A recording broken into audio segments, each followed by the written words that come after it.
बोला था कि हर साल 2 करोड़ नौकरी आएंगी। हर साल 2 करोड़ से ज्यादा नौकरियां गई हैं, आई नहीं है। चाहे वो प्राइवेट प्लस गवर्नमेंट मिला के बात कर रहे हो, डाटा है ये। तुम लोग हम पे निर्भर हो, सरकार हम पे निर्भर है और हम आत्मनिर्भर बन जाएं। आज दिल्ली हाई कोर्ट ने, आज या 1-2 दिन पहले दिल्ली हाई कोर्ट ने मोदी गवर्नमेंट को फटकार लगाई। और फटकार में क्या सीधे सीधे शब्द बोले उन्होंने कि आपकी जितनी भी पॉलिसी हैं सब एक तरह के ढकोसला हैं और ये सरकार पाखंड से घिरी हुई है। अगर तुमको चुनाव के लिए फंड इकट्ठा करना था, चंदा मांग लेते, हर आदमी चंदा दे देता। इतना बड़ा धोखा इस गवर्नमेंट ने किया है ना हम लोगों के साथ। और मीडिया इसको दिखाने के लिए तैयार नहीं है। सुबह से शाम तक एक ही न्यूज दिखाते रहेंगे, दो बातें 24 घंटे में सर्कुलेट करके वही बताते रहेंगे। एक इधर से बताएगा, एक ऊपर से बताएगा, एक नीचे से बताएगा। बोलना कुछ है नहीं इन लोगों को। ठीक है, देखो ये मैं तुम्हें वैकेंसी का ट्रेंड दिखाता हूं हमारी गवर्नमेंट आने के बाद। आपको दिखाई दे रहा है साफ साफ। एसएससी सीजीएल 2012 में 16,000 वैकेंसी। आप देखिए गिरावट किस तरीके से होती है। 13 में 16,114, 2014 में आते ही 15,000, 2015 में 8500, 16 में 10,000, 17 में 8,000, 11,000 और ये 8,000। मतलब वैकेंसी आधी हो गई और एग्जाम क्लियर करने का समय दुगना हो गया। आईबीपीएस पीओ की वैकेंसी देखो 2013 से लेकर 2020 तक, अरे 21,000 वैकेंसी से 1200 वैकेंसी तक गिर गए तुम। और लोग कहते हैं वाह मोदी जी वाह। हम नौकरी की बात करते हैं तो कुछ लोग कहते हैं, गवर्नमेंट के सपोर्टर कहते हैं ये साला नौकरी मांग रहा है, ये एंटी नेशनल है, अर्बन नक्सल, इससे हिंदू खतरे में, इसको जेल में डालो। भैया हम नौकरी मांग रहे, जो भी मुद्दे हैं आप करते रहो साइड बाय साइड, हम एंटी नेशनल नहीं है। राजद्रोह और देशद्रोह में बहुत फर्क होता है मेरे भाई। हमको नौकरी चाहिए। एक जो बेरोजगार युवा होता है उसकी बहुत छोटी सी दुनिया होती है। वो लाख करोड़, 2 लाख करोड़, 3 लाख करोड़ के फंडे में नहीं घुसता। 35,000 40,000 रुपए उसके महीने की तनख्वाह आनी चाहिए, उसके घर में रोटी बननी चाहिए शाम से, है ना, आराम से। उसके पास इतने ही सपने होते हैं। इस सपनों को उससे छीनने की कोशिश मत करो भाई। और गवर्नमेंट ने अभी लॉलीपॉप दे दिया आपको सीईटी का, कितनी भी अच्छी योजना सही, इसका कोई फायदा नहीं है।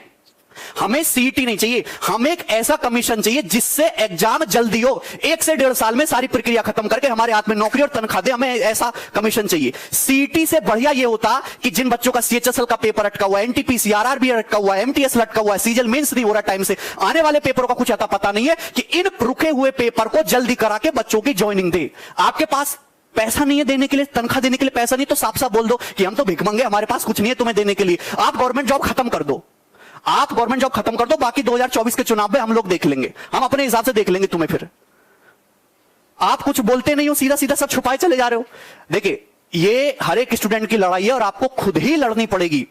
तो ये एक हैशटैग है ट्विटर पे, देखो हम भगत सिंह के जमाने से तो है नहीं कि हम सड़कों पे आके विद्रोह करेंगे, क्योंकि सड़कों पे आके विद्रोह करेंगे तो कूटे हम ही जाएंगे, हम लोग एंटी नेशनल, और हम लोगों के ऊपर उल्टे सीधे चार्ज लगेंगे।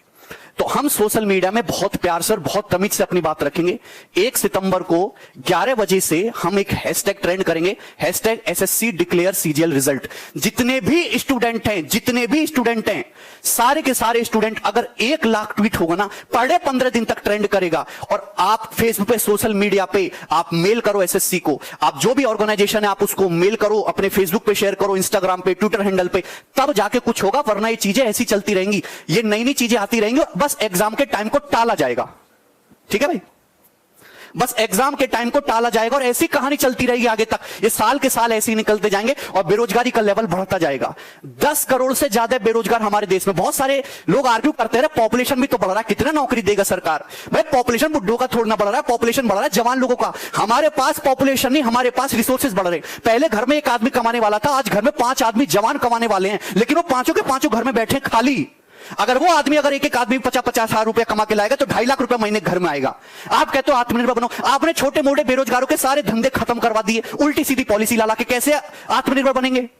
तुम लोग हम पे निर्भर हो, सरकार हम पे निर्भर है और हम आत्मनिर्भर बन जाएं। प्राइवेट नौकरी का पता नहीं, सरकारी नौकरी को तुम खाएगे, 5-5 साल में क्लियर हो रही, अरे 5 साल में भी क्लियर नहीं हो रहा। इस तरीके का हाल देख लो।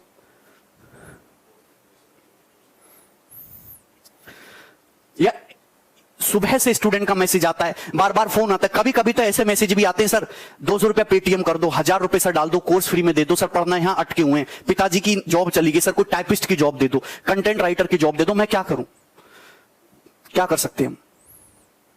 मेरी आप लोगों से हाथ जोड़ के एक ही विनती है कि जितने भी लोग इस वीडियो को देख रहे हैं, जितने भी स्टूडेंट हैं, डेली के डेली ट्विटर पे ट्रेंड कराओ #SSC CGL डिक्लेयर रिजल्ट, और इसके साथ साथ बॉयकॉट मीडिया, बॉयकॉट गवर्नमेंट। आप जो भी आपके मुद्दे, उन मुद्दों को शांतिपूर्वक देश के सामने रखो, तभी आपकी बात सुनी जाएगी। घर में बैठे बैठे तुम्हारी बात कोई नहीं सुनना जाएगा। सरकार को केवल अपने वोट बैंक खोने का डर है, उसके अलावा सरकार को और कोई डर नहीं है। तो उनको वो डर दिखाओ कि अगर ये बहाली नहीं हुई तो 10 करोड़ वोट अगले चुनाव में गए तुम्हारे सड़क पे ले आएंगे, तब तो लोग सुनेंगे, अदरवाइज तुम्हारे मुद्दों को कोई सुनने वाला नहीं है। कुछ दिखता नहीं। आज दिल्ली हाई कोर्ट ने, आज या 1-2 दिन पहले दिल्ली हाई कोर्ट ने मोदी गवर्नमेंट को फटकार लगाई, और फटकार में क्या सीधे सीधे शब्द बोले उन्होंने कि आपकी जितनी भी पॉलिसी हैं सब एक तरह के ढकोसला है और ये सरकार पाखंड से घिरी हुई है। ये दिल्ली हाई कोर्ट ने बोला, ये कोई मीडिया तुमको नहीं दिखाएगा कि ये सरकार की पॉलिसी पाखंड से घिरी हुई है। मैं क्या बोल सकता हूं?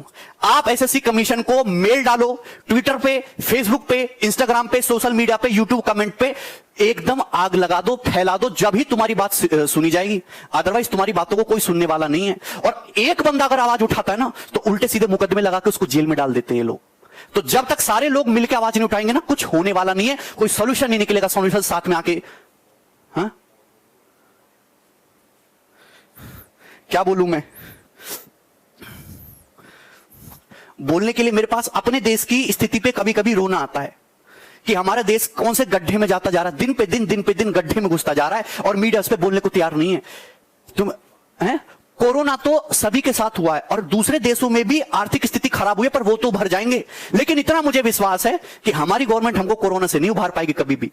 2,35,000 करोड़ का तो लोन लेने वाले हैं राज्य, जिससे कि जो लोग ऑलरेडी सरकारी नौकरी में हैं, जो काम चल रहे सरकारी, वो चलते रहें स्मूथली। चलते हुए काम को कंटिन्यूअस रखने के लिए इतना बड़ा लोन लेना पड़ रहा है।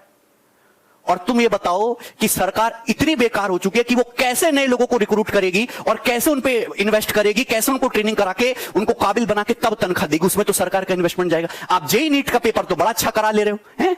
क्योंकि उससे गवर्नमेंट को प्रॉफिट होता है। जिनमें सरकार को पैसा देना पड़ रहा है, नौकरी देना पड़ रही है, वो 3-3, 4-4, 5-5 साल तक अटके पड़े। 3 साल तो मिनिमम टाइम है। 7-8, 8-8 साल से लोगों की नौकरियां अटकी पड़ी हैं। मन की बातों में बेरोजगारी का डिस्कशन भी नहीं हुआ, मुद्दे ही अलग हैं। बोला था कि हर साल 2 करोड़ नौकरियां आएंगी, हर साल 2 करोड़ से ज्यादा नौकरियां गई हैं, आई नहीं है। चाहे वो प्राइवेट प्लस गवर्नमेंट मिला के बात कर रहे हो, डाटा है ये।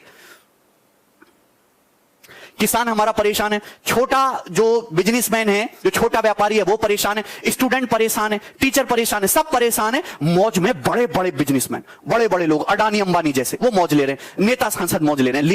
ले जाओ। अभी यमराज जब तुमको पकौड़े तलेगा ना तुम्हारे नरक में, जब तुम्हें पता चलेगा, देखना बढ़िया कढ़ाई बनवाई होगी तुमको तलने के लिए। इस वीडियो को मैं यही छोड़ रहा हूं। इच्छा आपकी है, एक साथ अगर 1 करोड़ लोग विद्रोह करेंगे ना, डेली ट्विटर पे आग लग जाएगी, गवर्नमेंट को सुनना ही पड़ेगा। और अगर इससे भी बात नहीं बनती है तो फिजिकल आके एसएससी में ये ऑफिस के सामने जाके बैठेंगे और मैं सबसे आगे रहूंगा। जितना खर्चा होगा, जो भी होगा, मैं करूंगा। मैं बुलाऊंगा लड़कों को यहां पे ट्रेन बुक कर करके, ठीक है?